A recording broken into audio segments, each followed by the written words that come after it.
Hi guys, welcome to Gamespresso Plays and welcome to the Beginner's Guide. My name is George, and if you have never played this game before, go play it before you watch me play it, because it's a very powerful game, and once it finishes you may find yourself questioning your existence. I'm not going to say any more than that. Begin the game. I'm going to mute my mic so you can hear this very clearly. You're welcome.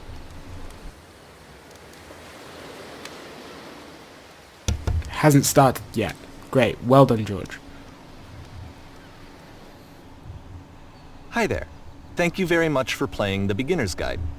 My name is Davey Reedon.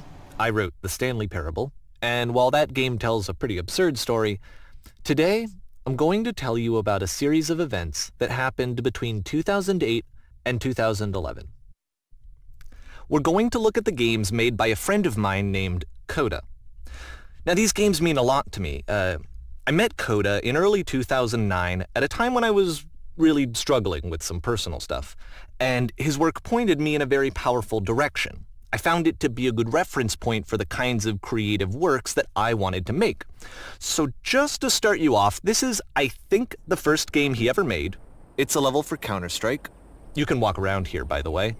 And mostly it's just Coda learning the basics of building a 3D environment. But what I like is that even though he starts from the simple aesthetic of a desert town, he then scatters these colorful abstract blobs and impossible floating crates around the level. And of course, it destroys the illusion that this actually is a desert town, and instead this level becomes a kind of calling card from its creator. It's like a reminder that this video game was constructed by a real person. And it kind of makes you wonder, it's quite cool. What was going through his head as he was building this? This is what I like about all of Coda's games. I mean, not that they're all fascinating as games, but that they are all going to give us access to their creator. I want us to see past the games themselves. I want to get to know who this human being really is. And that's exactly what we're going to do here. This is really cool. So, it's 2008. Coda starts making these games, and he never releases any of them. He doesn't put them onto the internet, he just makes them and then immediately abandons them, and they sit on his computer forever. That's sad. And I think he really understood this image of himself as a recluse. At one point he jokingly renamed his computer's recycling bin to Important Games Folder. So, you know, this was just how he worked. He tended to crank them out one after the other without even really pausing to try to understand what he had just made, until suddenly one day he just stopped. In 2011, that was it. He made his last game, and then he hasn't made another one since. It's quite sad. And that's why I've taken this opportunity to gather all of his work together. It's gone a journey. I find his games powerful and interesting, and I'd like this collection to reach him, to maybe encourage him to start creating again. And if the people like you who play this also happen to find his work interesting, then I'm sure it'll just send that much stronger of a message of encouragement to Coda. So thanks for joining me on this. If you have a particular interpretation that I haven't mentioned here, or if you just need to get in touch, you can email me at DADEYWREDEN@gmail.com. Okay, that's about it for introduction. Let's take a look at Coda's first proper game. Okay, let's take a look. As each game is loading, I'll show you the date that it was completed. This first one was made in November 2008. Oh, cool. What will this game be?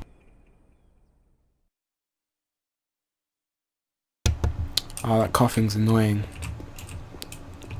Okay, so I'm a very big person. Oh, and I have a gun. Okay. I'm just going to turn on subtitles. 1 second, guys. Audio. Closed captioning. Full captions. Okay. And I'm also going to turn on VSync. See if it does anything. This game is called Escape from Whisper, and it's one of the more generic games you'll see from Coda. Escape from Whisper. So, can I fire my gun? Oh, I can. I can fire my gun. And I was about to cough them. I really don't want to cough. What's that? That's weird. I don't want to go in there. Okay. So I can fire my gun. Doesn't make a sound though. Oh, it does leave marks in the wall. Okay, that's quite nice. This game's already gone into more detail than some AAA titles. Security call breached. Hostile alien life form inbound. What's happening? It kind of Like, looks like where's the this hull game been was breached? abandoned mid-development. For instance, you have this gun, which you'd think would indicate that there are supposed to be monsters or enemies somewhere, but then clearly there are no enemies anywhere. You can't even reload the gun when you run out of bullets. Okay. But ultimately we I don't really know. Maybe Coda thought that actually it was complete the way that it is. And I think that we should talk about his games for what they are. Did you think it was complete? Rather than for what they're not. Okay, so we're going through here. I love how you can see the bottom of the universe from this road. That would be quite pretty if it wasn't for the fact you could see the corners and up there and the bottom of the universe down there. Well, that is quite. It would be quite pretty if you couldn't just see the bottom of the universe. Okay, where are we going now? In here, in here? Okay. No, it's this place. Okay, a labyrinth. Oh, good. Apparently the space station has a labyrinth on it. Why? Sure, I don't know. There's really no reason for it that I've ever been able to discern, so in the interest of time, I'm just gonna skip you on past it. Thank you! Oh. Okay, so Okay, Whisper this is Machine the part state. that's Oh, interesting. okay. The game has this Listen, guys, narrative listen, about the listen, Whisper just gonna mute Machine myself. and how it has to be turned off, and then you get to the engine room. Okay, so where are we going now? Hey, you there, in the engine room. You could save us all. Should I? That beam is powering the Whisper Machine. We could disrupt it by introducing a great enough heat signature. If your body could stop the beam. It's so much to ask, but for all of our lives, You're a bitch. could you do it? How would you ask that? Could you give yourself? I could. But I won't. I suppose I will. Otherwise I'd still die, so. Boom. Let me pause here for a second. What you Okay. just experienced, stepping into the beam and then dying, is probably what Coda had initially intended when he was developing this level. That's a good But idea. when he first compiles and plays it, something goes wrong. There's a bug somewhere. And this is what happens instead. Okay, so step into the beam. Into the beam. Nah. So I can see the corners of the universe. And I'm transcending. So I die, give myself all my The beam causes you to start other floating. passengers. And this is an important moment for him. Because yes, this is technically a glitch, This is weird. but Coda identifies something human about it. Like how small it makes you feel in the face of this larger chaotic system. Or this floating could be the afterlife, Coda was a weird guy. peaceful place, juxtaposed against all of the hysteria that you've just had to traverse. I don't even know. I have no idea what he was thinking, but what's clear is that after making this, something lodges itself in his brain. He wants to do more of these really weird should. and experimental designs. This is good. So he stops work on I this like. and moves on to a stream of tiny little games that go in all sorts of directions. Let's go ahead and take a look at the first game he made after leaving this one behind. I wonder what this one will be. By the way, I do know. So, Yep, Pass was in this behind game you can only walk backwards. here's. This is interesting. Oh my god, this is weird. So it's a short and But relatively minimalist experiment combining motion and narrative. It is less advanced than the previous game, but Why actually it does the seems to future be keep more changing? focused, more complete. Coda's trying to give it a unique voice rather than simply basing it on a pre-existing When trope. she stops and looks, it becomes clearer.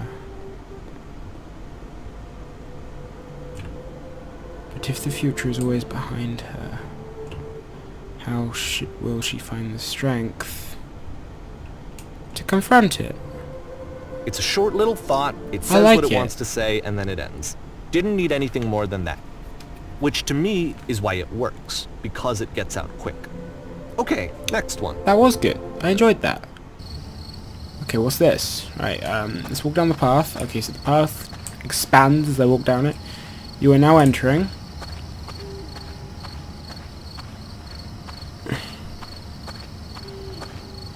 It's a very And small that's it. set path. Okay, the meaning of this game won't be clear just yet. Please be patient with me for a few more games, and I promise you'll see what makes it interesting. Well, damn. You're so mean. Why you so mean to me? Why you gotta be so rude? Oftentimes, Coda would put bizarre titles like this one at the start of his games. Okay, so there's a set of stairs. I wish I'd known him at the time that he was making these early games. He would really only talk to me about his work as he was making it. Once he stopped work on a game, like, that was it. It was dead to him. And I don't agree with that at all, but what are you gonna do? So I'm slowing down. Down. I'm slowing down. Once you've been slowed Oh, to an Joseph absolute Starling's crawl, been smoked. the door at the top of the stairs opens. So why, if Coda's not showing these games to anyone, why bother opening the door at all? I don't know. To show you, I'm modifying the game here so that when you press enter, it'll bring you back up to full speed so you can enter the door for yourself. Press enter. Okay, right. Going up the stairs. The door's open. And I enter. There's a pair of floating eyes emitting footstep noises. You walk around, talking people down from pursuing their hopes and dreams. The game is nothing but giant blocks of text explaining A what's room happening. that's warm and nice. You are a gate. and You are the filled with queen, little dusting her ideas jewelry for while games. your kingdom is destroyed. A game in one game unlocks the door to a completely separate game. A series of lavish Coda would manuals. often tell me that he didn't mind if people thought of This is- him as cold or These are all distant. amazing ideas. He said that he knew that he was actually a vibrant and compassionate person, but that it takes time to really see that. It can be a very slow climb to get there. A stranger appears. You run a shop inside your own body, selling your organs strategically to make the most money before you die. This is sorry. Those are all amazing ideas. I love them. Why couldn't I spend more time there? Right. Open. Now what's this place? This place is cold. I mean, this orange strip provides it with a bit of warmth, but now there's a door. Well, this Okay, is new door. for Coda. It's an It's an actual actual puzzle. puzzle. Go ahead and see if you can solve it. When I first came to this ever, I was so confused. It's actually very simple. Now you're locked inside. Don't forget that solution, because we're going to see this puzzle again soon. We're How going soon? to see it a lot. Give us an answer. I like that puzzle. That puzzle is good. It's a poignant puzzle, if you really think about it. This game is very poignant, which is why it So that leads seems you. to be it, right? You walk down a corridor, you solve the puzzle, you get to the end. Simple enough. It's quite interesting. Alright, now I'm going to modify the game again, so that when you press enter, it'll remove all of the walls from this room. Okay, are you guys ready? Boom! I mean, wow. What is this? Like, How about that? it's There massive. was more to it than we had any way of knowing. I actually find it funny that this game comes after the Stairs game, since they essentially convey the opposite idea. So, in the Stairs game, It is a amazing. dull exterior concealed a rich interior. And then, in this level, a dull interior hides this fantastic outer world. Either way, I It's think that just the point is the huge. same. Is that most of the time, you don't get to know what you're missing. Or even that you're missing anything. That's not your role as a player. So if your role here is not to understand, then what is it? Is it to experience? January 2009. Okay. Walking along. You are now exiting. Aha. So, this, combined with the entering game from earlier, tells us that Coda believes his games are connected somehow. It That's could interesting. even be that the Stairs game and the Puzzle game are literally connected in between this and the entering game. There's a bigger Very picture interesting. that all of his games are meant to play a role in, some larger meaning that we won't be able to grasp until we've seen all of them. And once we have, we can step back and start to understand what exactly that bigger picture is. Oh, not this bigger picture is something must be a very big picture. The Great and Lovely Descent. It's a house. I'm walking towards the house. Let's talk about It's a video very game well-made development house. for a second.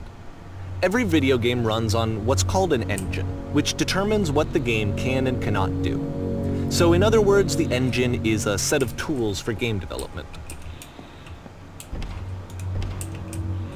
It's a nice To toilet. make all of these games, Coda is using an engine called Source. Like all engines, Source has certain things that it does well, and it has certain things that it does poorly. One of the things that it does very well is boxy linear corridors.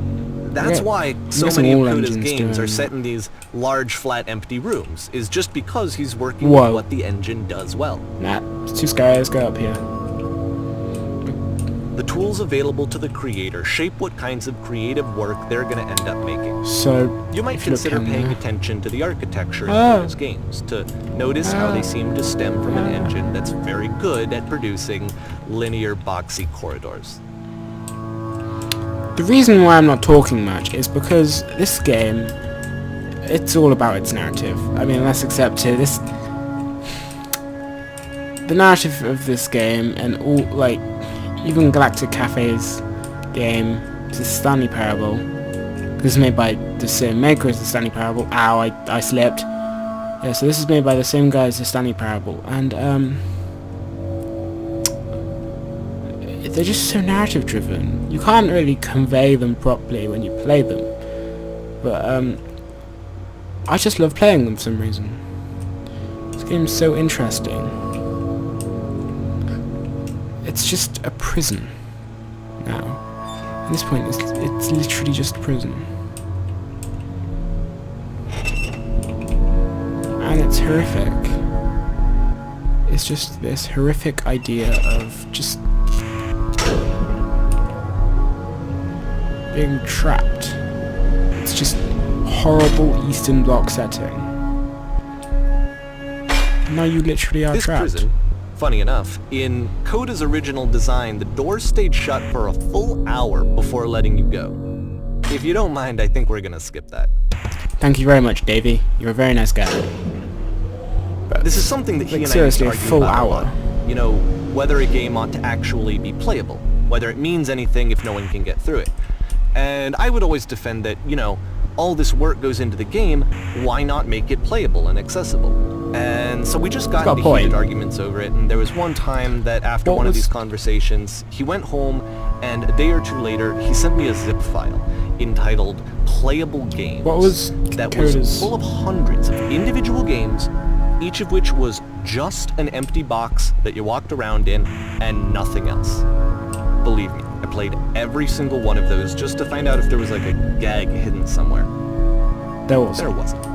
No. These games are playable.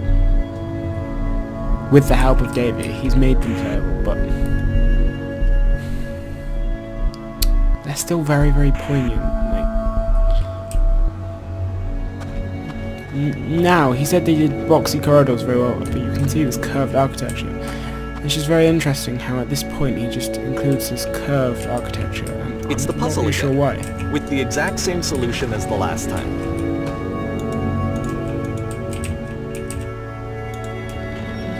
So now we're in this sort of There's still no clear area. indication of what makes this puzzle so special that Coda is going to return to it over and over.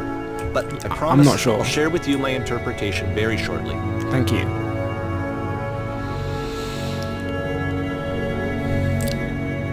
So what do you guys think of these games so far? They're just so weird. Listen. Here, Coda begins using a kind of look in the bottom dialogue left system now. that he fashioned out of the engine's chat capabilities. Use the 1, 2, 3 buttons on your keyboard to respond. You there, did you come from up above? What was up there? There was a world stamped with whiteness. Yes, there was an enormous prison I spent hours in. Yes, there were floating coloured blocks. I chose second because that's the world above. You've been there. Now this is important. Did you have to get through a puzzle with 2 doors and switches? Yes, I did. I'm not gonna lie. Or be candid.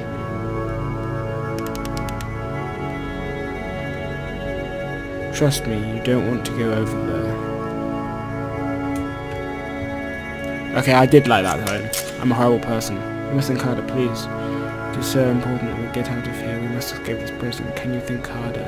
There must be something more. Please tell us how to reach the end. Okay, so now I can progress. It's interesting. No, it's the same, very similar room.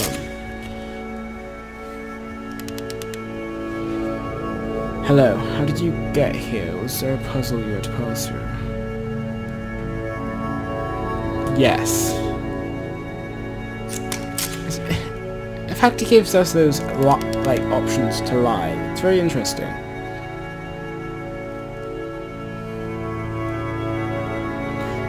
We actually find the blank space between the doors to be far more interesting. That's... Pay attention to that, that's interesting. I don't recall this blank space, actually. Why would I care about the space between the doors? Let's ask. There is a reason, but it may take time before you understand, which is fine. You'll see it again soon. Okay, so this is open now, and I'm walking down some more stairs. Coda likes his stairs. And so we make one last descent down to the final floor of the level. The final floor. The final front floor. Okay, walking down, walking down, walking down, walking down. And a lamppost. Amazing. It's a lamppost. Yes, it is. Well observed. I can't tell you quite why, but for some reason Coda fixates on this lamppost. Does he? It's going to appear at the end of every single one of his games from here on out. That's I'll tell you odd. what I think. I think that up to this point, you know, he's been making really strange and abstract games with no clear purpose, and maybe you can only float around in that headspace for so long. Because now he wants something to hold on to. He wants a reference point. He wants This is an work interesting reference leading point. to something. He wants a destination, which is what this lamppost is. It's a destination. We're going to see it in the work as well. His games are just going to become a lot more cohesive, a lot more fully developed, with more of a clear idea behind them. And as we go, that idea will get clearer and clearer and clearer. Okay, so I'm going to end this video here, guys. If you liked watching it, please press pray. No, don't press pray. That's weird. Please like the video if you enjoyed it. Thumbs up. If you disliked it, press dislike. Be honest. If you have anything to share about Coda's work, do that too in the comment section. And my name's George Moss. Please subscribe to Gamespresso if you haven't already done so. And peace out.